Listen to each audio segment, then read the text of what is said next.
Ang pelikula ay hango sa totoong kwento. Noong huling bahagi ng 1940 sa South Africa, nagsagawa ang pamahalaan ng mahigpit na paghihiwalay ng lahi na tinatawag na apartheid. Ang sistemang ito ay nagbibigay sa mga puti ng mas maraming pribilehiyo at mas magandang trabaho. Sa kabilang banda, ang komunidad ng mga itim ay pinapahirapan, pinagbabawalan na pumasok sa mga lugar na mataas ang uri at sila ay pinapatay pa. Gayunpaman, pagkatapos ng mga dekada ng pang-aapi, sa wakas ay nagdesisyon na silang ipagtanggol ang kanilang mga sarili. Ang komunidad ng mga itim ay bumuo ng isang kilusan na tinatawag na African National Party o ang ANP. Ang kanilang pangunahing agenda ay itigil ang diskriminasyon sa lahi at ibalik ang pagkakaisa sa bansa. Ang bida ng pelikula ay si Tim Jenkin, isang puting aktivista na nagtatrabaho para sa ANP. Siya ay patungo sa isang mataong palengke na may hawak na dalawang malalaking bag. Ibinaba niya ang isa sa mga ito malapit sa basurahan at ang isa naman ay sa tabi ng kotse. Pagkatapos ay sinenyasan niya ang kanyang kasabwat na si Stephen Lee upang simulan ang plano. Lumalabas na ang mga bag ay naglalaman ng mga pampasabog na plano nilang pasabugin ngayon. Agad nilang ginawa ang kanilang trabaho at kinonekta ang ilang wires sa loob ng bag. Habang papalayo sila, dalawang pagsabog ang nangyari ngunit hindi ito nakakapinsala. Gayunpaman ay daan-daan na mga papel ang kumalat sa abalang pamilihan, naglalaman ang mga ito ng mga mensaheng propaganda laban sa pamahalaang apartheid. Kinakabahan na tinangka ni Jenkin at Lee na tumakas sa eksena ngunit hindi nagtagal ay nahuli sila ng mga pulis. Nang maglaon habang naghihintay ng pag-uusig, pumasok ang asawa ni Jenkin sa kanyang silid at binigyan siya ng pera na maaaring kailanganin niya sa bilangguan. Nagpaalam ito sa kanya at nangangakong mananatili sa tabi niya. Di nagtagal ay pumunta si Jenkin sa banyo, itinago ang pera sa loob ng isang kaha ng tabako at ipinasok ito sa kanyang katawan na handa nang harapin ang anumang problema na darating sa buhay niya. Sa pagdinig ng korte, pinagalitan ng hukom sina Jenkin at Lee dahil sa tila pakikipaglaban sa kanilang sariling lahi. Bilang parusa si Jenkin ay binigyan ng 12 taon na pananatili sa bilangguan dahil siya ang gumagawa ng mga bomba, habang si Lee bilang isang kasabwat ay binigyan ng 8 taon. Sa susunod na eksena, ang dalawa ay inihatid sa kilalang Pretoria Prison na eksklusibong ginawa para sa mga puting kriminal. Hinarap sila ng warden sa pasukan at agad silang binansagan bilang mga traidor, pagkatapos ay itinalaga niya sila sa isang mahigpit na opisyal ng bilangguan na si Menir. Sumunod ay dinala ang dalawa sa loob ng bilangguan at ipinaliwanag ni Menir ang mga patakaran at regulasyon ng lugar. Maingat na tumingin sa paligid si Jenkin at napansin niya ang mga automatic na rehas na pinto, maraming gate at iba pang mga sistema ng seguridad na ang lugar ay mukhang hindi matatakasan. Pagkaraan ng ilang sandali ay dinala sila ni Menir sa kani-kanilang mga selda na may isang rehas na pinto na sinusundan ng isang buong bakal na pinto. Nang gabing yun ay naging abala sa kanyang pag-iisip si Jenkin at halos hindi siya nakatulog.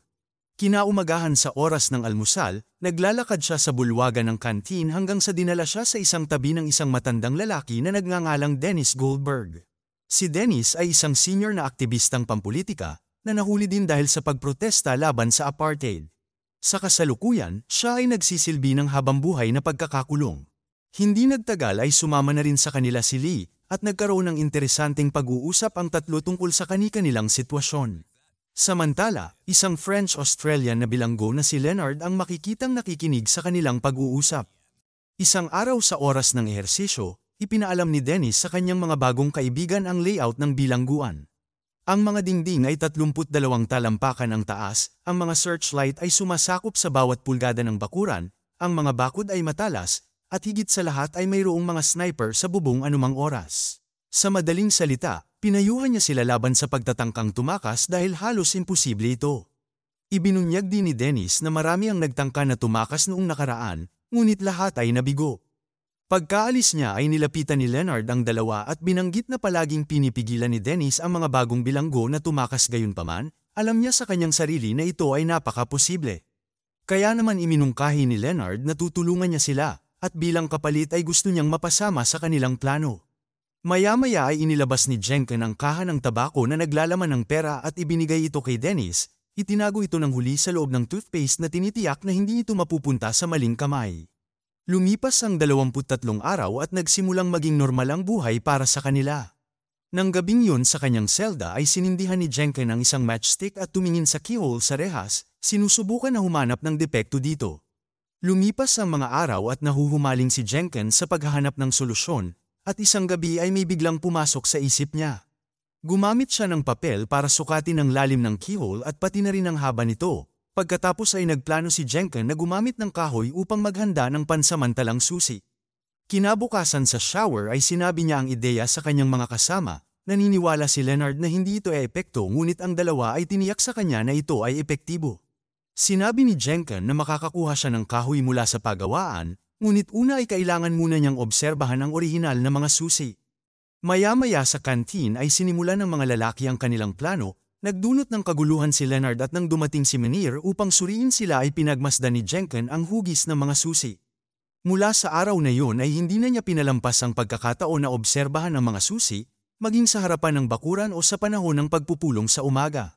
Sa wakas, pagkatapos ng mga araw ng pananaliksik, nagawa niyang gumuhit ng kanilang plano sa papel. Sa ika-74 na araw, nagnakaw si Jenken ng papel de liha at ilang kahoy mula sa pagawaan. Inilagay niya ang mga ito sa loob ng kanyang tumbler at naglagay ng isang bungkus ng mga damit upang hindi ito mapansin. Pagkaraan ng ilang sandali ay isa-isang tiningnan ni Menhir ang lahat ng tumbler ng mga bilanggo kung may ninakaw sila. Nang si Jenken ay nanlamig sa pangamba at napansin agad ito ni Menhir, sa kabutihang palad pagkatapos ng ilang pag-alog ay wala siyang nakitang kahina-hinala sa loob ng tumbler. Pagkatapos ng pangyayari na ito, dumiretso si Jenken sa kanyang selda at sinimulang gawin ang kanyang unang plano. Siya ay nagbawas, nagputol, at nagkukuskus ng kahoy hanggang sa makagawa ng tamang susi. Kinakabahan niyang sinubukan ito sa pinto at sa tuwa niya ay epektibo ito, pero nang buksan niya ang rehas na pinto ay biglang nagbago ang kanyang ekspresyon. Ang bakal na gate ay walang keyhole, ibig sabihin ay kailangan niyang buksan ito mula sa kabilang dulo. Kinaumagahan ay ipinaliwanag ni Jenken ang sitwasyon sa kanyang mga kaibigan at binanggit na kailangan na nilang gumawa ng isa pang susi para mabuksan ang pangalawang pinto mula sa labas. Si Leonard na natuwa sa tagumpay ng kanilang unang plano ay ganap na nalungkot. Sa mga sumunod na araw ay pinagmamasdan ng tatlo ang keyhole sa panlabas na pinto at sinubukan ni Jenken na kabisaduhin ang plano para dito. Sa kabutihang palad pagkatapos ng mga linggo ng pagsusumikap, matagumpay siyang nakalikha ng isa pang susi na gawa sa kahoy. Sa ika-100 araw, ang mga lalaki ay naglilinis sa pasilyo at walang mga gwardya sa paligid.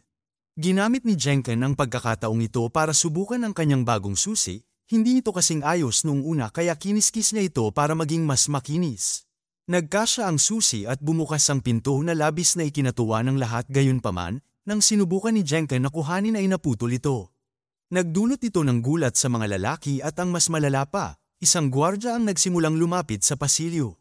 Sinubukan ni Jenken ang lahat ng kanyang makakaya na buksan muli ang lock, ngunit walang naging resulta. Sa huli ay nailabas lang niya ang sirang piraso bago dumating ang malaking bantay.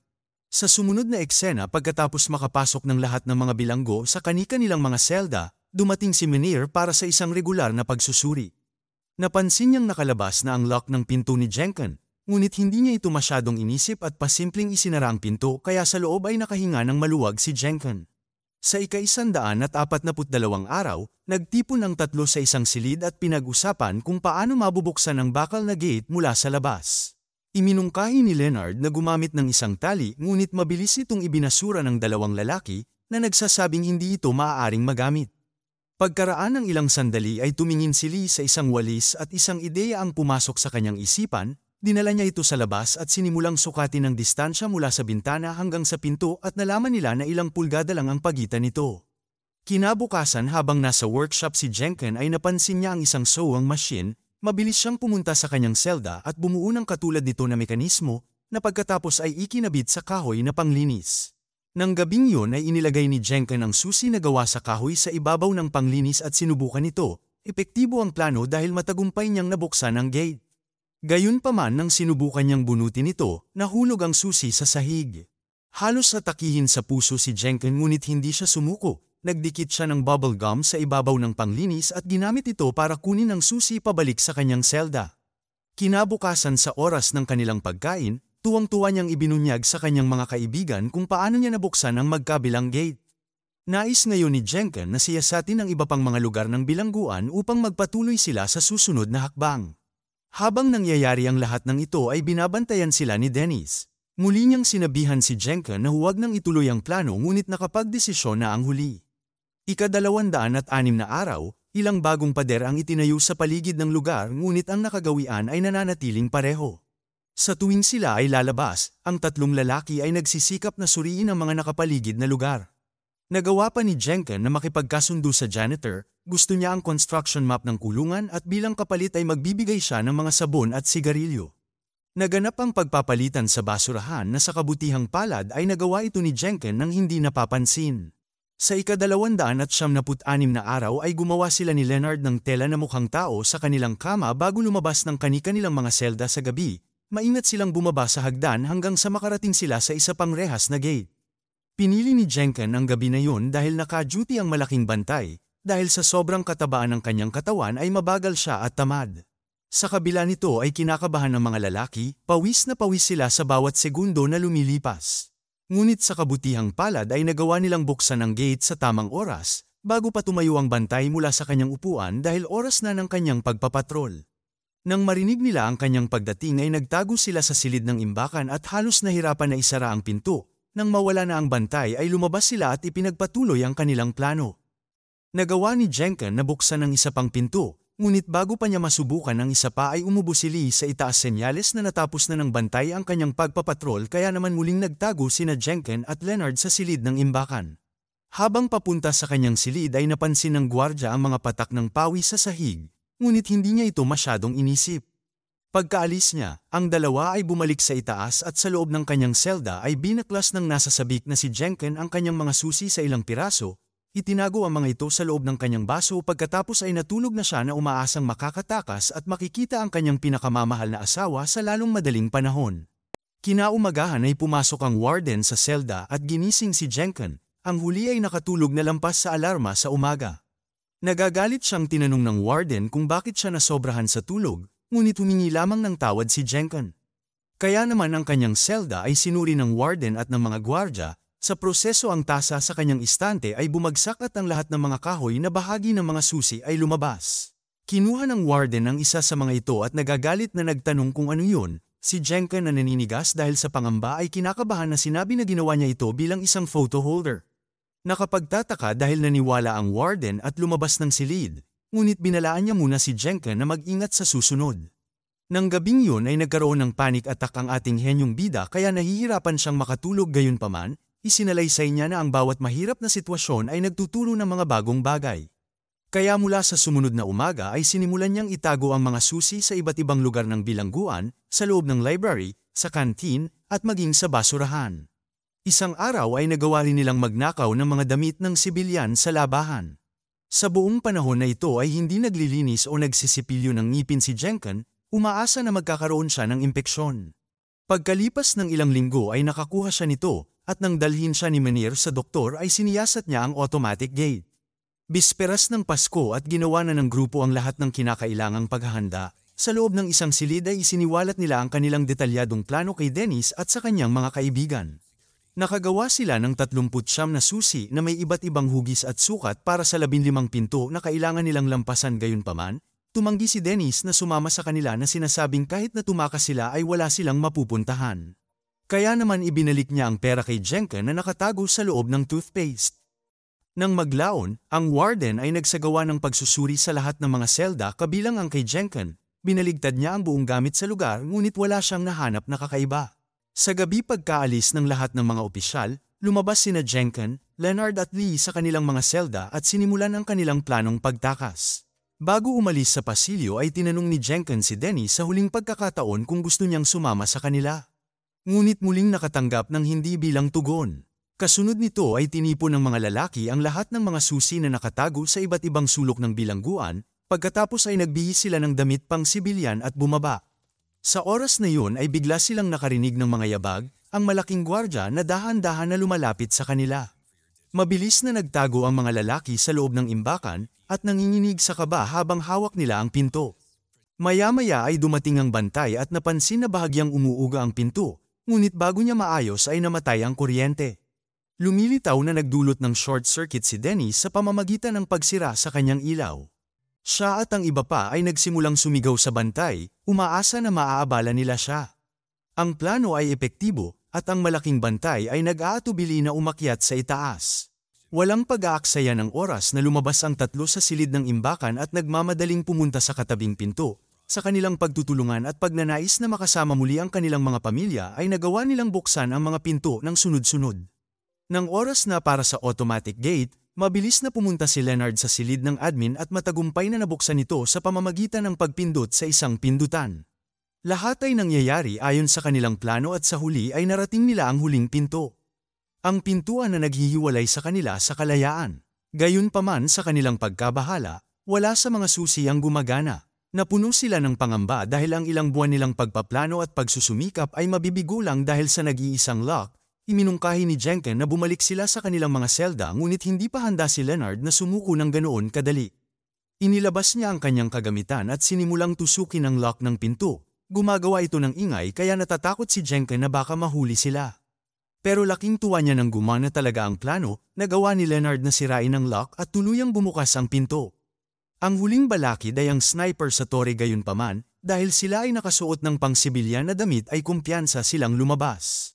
Walang naghinala sa kanila kahit na si Manir na may kausap sa malapit. Matapos marating ng mga lalaki ang isang ligtas na lokasyon, tumakbo sila hanggang sa makarating sila sa lungsod. Pagkatapos ay lumapit sila sa isang taxi at hiniling sa driver na ihatid sila sa hangganan. Ang huli ay nag-aalinlangan noong una dahil maputi sila ngunit nang ilabas ni Jenken ang kanyang pera ay pumayag na siya. Sa ganitong paraan sa wakas ay nakatakas sa bilangguan sina Jenken, Leonard at Lee pagkatapos ng 1 taon at kalahating pagkabihag. Kinaumagahan ay nalaman ni Manir ang tungkol sa pagtakas at pinatunog niya ang alarm ngunit huli na ang lahat. Habang siya ay naglalakad at walang magawa, si Dennis at ang iba ay nagsimulang tumawa. Sa huling eksena, ang mga aktwal na pangyayari na naganap pagkatapos ng pagtakas sa bilangguan ay inihayag. Ang pinakamalaking paghahanap sa kasaysayan ng South Africa ay naganap, ngunit ang mga tumakas ay hindi kailanman nahuli. Tumawid sila sa hangganan patungong Mozambique, pagkatapos ay Tanzania, at panghuli sa London kung saan sila ay muling sumali sa ANC at ipinagpatuloy ang kanilang mga protesta laban sa apartheid. Noong taong 1971 pagkatapos ng mahigit 1 dekada, sila ay pinatawad. Sa kabilang banda ay pinawalang sala si Dennis noong taong 1985 at sa wakas ay muli niyang nakasama ang kanyang asawa at mga anak. Samantala, si Jenken ay hindi na nakita ang kanyang asawa dahil sa pagbalik niya sa South Africa ay namatay na ito. Noong taong 1972 ay bumagsak ang apartheid at noong taong 1974, si Nelson Mandela na pinuno ng ANC ay nahalal bilang Pangulo ng South Africa. Salamat sa panonood. Para lagi kayong updated sa susunod na kwento, mag-subscribe at siguraduhin na naka-on ang notification bell. Ingat!